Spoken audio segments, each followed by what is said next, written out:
Hey guys, welcome back to the channel. In today's video, we're going to discuss Bitcoin's price action and the wider cryptocurrency market's price action moving forward over the next week. As we have just seen Bitcoin take out this $115,000 level that we discussed on Monday. Initially, we seen the bounce, but Bitcoin did end up losing that level without any major negative news catalyst popping up. So we're going to touch on how we see price action playing out for Bitcoin, Ethereum, XRP, Dogecoin, ADA, and some smaller market cap coins now that our key support level has been lost here on Bitcoin. So important episode today, guys. Let's jump into it.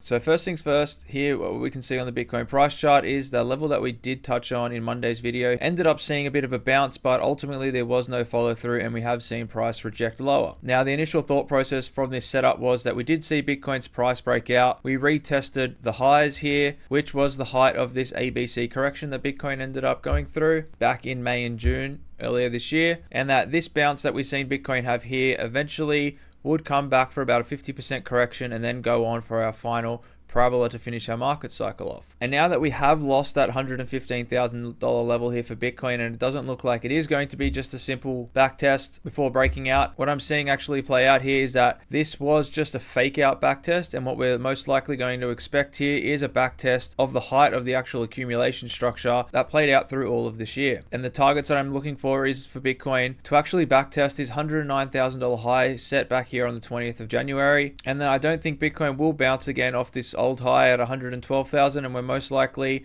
over the course of the next 4 to 5 days going to continue to see Bitcoin actually push lower. And what I'm also looking for in a lower push here for Bitcoin to around this $109,000 to $110,000 price level is two things. The first thing I want to see when we get down to these price levels is a negative news event that ends up scaring a lot of the market participants. And then once we actually see that news event, price recover from that level, what I'm looking for is an instant V bottom reversal. Similar to how price played out down here on the 23rd of June, when we did see that negative news that ended up coming with the Iran and Israel war, which then ended up being resolved, and consequently price ended up V bottoming and rebounding. I am looking for a similar style flush here where we do see price V bottom once we get our low. And that the back test we had at 112,000 back here clearly wasn't good enough for the market, and what we are looking for is most likely going to be that back test of that previous high set back here on the 20th of January. And just to clarify, from current price levels, that would be roughly a 3 to 4% fall here for Bitcoin, which in the grand scheme of things isn't really that much more to go. Now moving over to Ethereum, I can also see Ethereum finding support here on the top of this accumulation structure. In the past on this channel, we've studied these types of structures, which end up leading to a back test of the height of this accumulation range before price can then continue further up. And I think that's what Ethereum is going to go into, and it's probably most likely going to back test this level at about 3,900. So from current price level, looking for Ethereum to fall about 4 to 6% lower as well. Moving over here into XRP, we can see that the $2.90 level has been broken through, and although it does look like price wants to bounce back into this level right now, I don't think that this is going to hold, and I do think that XRP, just like Bitcoin lost the $115,000 range, XRP is going to lose this range and most likely move lower. Now the price target I am looking for is $2.65 for XRP. The only problem with that is that we are looking for about a 4 to 6% move on Ethereum, but a move down to these price levels on XRP is about 8%, which I think could be a bit of a stretch, and it's most likely XRP might just fall a little bit short of here. However, if we do see XRP break down over the course of the next 4 to 5 days, meanwhile Bitcoin comes crashing down to that $110,000 to $109,000 price level that we're looking for, at that same point is when I'll most likely be able to determine if I think the XRP bottom is in or isn't. But the levels we are looking for is for XRP to fall down to about $2.65, which on a more zoomed out version you can see is just a simple back test of this entire accumulation structure that XRP has been in for the majority of 2025. Now moving over to Dogecoin, you can see that this looks a little bit messy here, but ultimately what we're looking for is that same structure that played out back in October and November for Dogecoin, where once Dogecoin had broken from this accumulation range, you can see it went for this double bottom in here, and I think Dogecoin is in something quite similar to that now, where we should see maybe some kind of ABC correction down to these lows here. And that so far, the way price played out back in September, October, and November has been playing out quite similar now, and I am looking for Dogecoin just to push down a little bit more from current price levels, from roughly about 6 to 7% or maybe even 8% lower if we do see a bit of a flush on Bitcoin. However, I do think the low is very close to being in for Dogecoin, and I think it will have an explosive run just like it did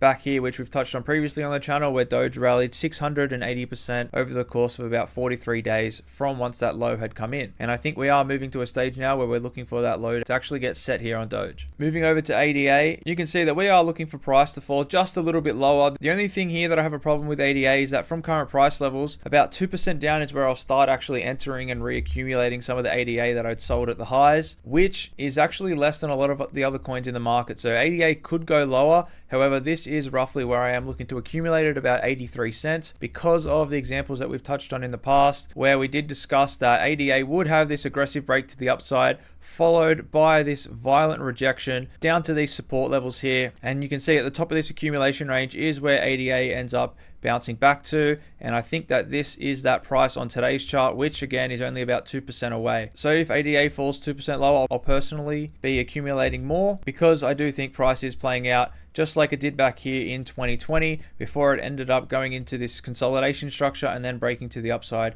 quite aggressively. And all of this happened while the Bitcoin dominance was actually breaking down, and we are seeing similar market dynamics play out right now. As you can see during all of this negative price action here, what you can see on the Bitcoin dominance is that we haven't really had any spikes or bounces, and that the dominance still keeps trending to the downside, which means the altcoins and Bitcoin are selling off at very similar percentages, which again is still bullish for our narrative on how we see things playing out here, leading into this final parabolic stage in the market. Now, one thing that is good to see is that the DXY is actually starting to move to the upside, and this structure here looks like it does want to break and push for that $100 level, and that if we could see the DXY push higher, then it would make me feel a lot more confident that in the process of seeing the DXY actually break down back to the lows here, what we should see is a lot of the altcoins actually explode during this, just like things played out in 2021. So ultimately, if we can see the DXY continue to push higher here over the next 4 to 5 days while crypto finds its bottom, then I would be very happy to see that. On top of that, we still have the Dow Jones just teetering with its previous all-time high after setting not one but having a second stab at that all-time high. You can see it is just floating around here, and I do think over the next 4 to 5 days we will continue to see the Dow just chop around here before then eventually breaking to the upside and ultimately taking crypto with it. So it's just a waiting game now, guys, before we can actually start to see price break to the upside. As you can see, the Nasdaq is well above that previous all-time high, same with the S&P 500, well above those highs. It is just the Dow Jones and the Russell that we haven't seen actually break to the upside yet, and I think once that happens we'll see crypto follow. But in the meantime, it's a matter of just waiting for Bitcoin to actually give us this bottom here, for the rest of the altcoin market to actually come down and bottom as well. And that once we see Bitcoin and the rest of the market bottom, I do think that it will be the stage where we do go in for that final parabola, like you can see drawn out in the blue here. And that the back test we had of the previous all-time high set back here just wasn't good enough, and what the market was actually looking for was a back test of the previous high set back in January of this year. So guys, very choppy price action across the whole of the market here. As you can see, Ethereum is coming back to that previous all-time high set back in November of 2021, and during similar times like this is when you see a lot of chop and a lot of confusion in the market. Even if we have a look back to how Ethereum reacted back in 2018 leading into the breakout of its high back in 2021, you can see this is the all-time high set back in 18, and you can see how choppy and corrective this price action is here, where Ethereum just falls short of that all-time high. There's a big slam down, and then price pushes higher, price slams all the way back down, then there's that consolidation range before we actually seen Ethereum break out, just for it to come and back test that previous high. But what came after that was that final 5-wave parabolic move that ended up finishing off Ethereum. And I think right now for a lot of the market, we are just stuck in a phase like this where things just are really choppy until we can eventually get that breakout and that explosive move that we're looking for across the market. And I think that what's next to come for crypto, and especially the altcoins, is this final parabola where we should see prices push hundreds of percents higher over a very small period of time. And here on the channel, we'll be covering all of this and mapping out the structures that we see play out when a top can likely be in. However, I do not think that what we've seen so far is a top, as we have seen no retail come to this market and no signs of a parabolic ending for Bitcoin or any of the altcoins. So I hope everyone's well and that no one's panicking. It has been a very stale August. However, we haven't really seen any big news events to cause this sell-off or any of the pain that we're seeing across the board here in crypto. And that I do think ultimately what will finish off this pullback we're seeing here across the board will be a negative news event to give us that final flush before we can then V-bottom and move higher. So until we see something like this play out, or the $120,000 level reclaimed, I wouldn't stress, and I'll be personally looking to actually accumulate a lot of altcoins in a move down like this. So guys, I'll keep you updated leading into the weekend on how things end up playing out here. If you enjoyed this style of content, feel free to leave a like on the video. If you're new here, you can subscribe down below. And if you have any questions, drop them down below in the comment section. And I'll see you guys in the next video.